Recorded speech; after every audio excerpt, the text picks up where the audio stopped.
Assalamu alaikum warahmatullahi wabarakatuh. My name is Razia Nisar. I'm your Islamiyat instructor from tutorial.pk. उम्मीद करती हूँ आप सब सेहत और ईमान की सलामती के साथ हशाश बशाश हैं।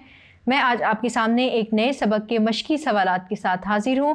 सबक है हमारा सूरतुल अहज़ाब का रुकू नंबर 4। आइए मश्क का आगाज़ करते हैं। सबसे पहले हमारे पास है अल कलिमात व तराकीब, जिसमें हम अल्फाज मायनी को सीखते हैं। आपके सामने अल्फाज दिए जाते हैं, आपने उसके मानी लिखने होते हैं। पहला लफ्ज़ है हमारे पास तुरिदना। इसका मतलब है तुम चाहती हो या तुम्हारा इरादा है। अगला लफ्ज़ है तआलैना, इससे मुराद है आओ।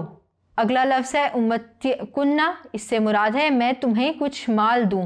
ये लफ्ज़ मता से है, जैसे हम कहते हैं ना दुनिया मताए गरूर है, तो ये उम्मतिकुन्ना इसका मादा भी जो है वो मता से मिलता जुलता है। तो ऐसे लफ्ज़ों को रिलेट करने से आपको मतलब याद रहेगा। उसर्रिह कुन्ना, इससे मुराद है मैं तुम्हें रुखसत कर दूँ। सराहन रुखसती या आज़ादी। अअद्दा, इसका मतलब है तैयार किया। देफ़ैनी दोहरा या दुगना। आतदना, हमने तैयार कर रखा है। इनित्तक़ैतुन्ना, अगर तुम अल्लाह से डरती हो। करना, इससे मुराद है करार पकड़ो या ठहरी रहो।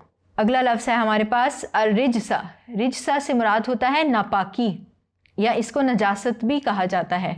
यखनुत, इससे मुराद है फर्मा बरदारी इख्तियार करता है। लस्तुन्ना, तुम नहीं हो। फ़ला तहदान बिलक़ौली, इससे मुराद है दबी ज़बान से बात ना करो या नर्म लहजे में बात ना करो।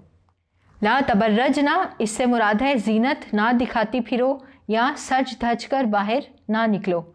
आखिरी लफ्ज़ है हमारे पास लियुज़हिब अंकुम, ताकि दूर कर दे तुमसे।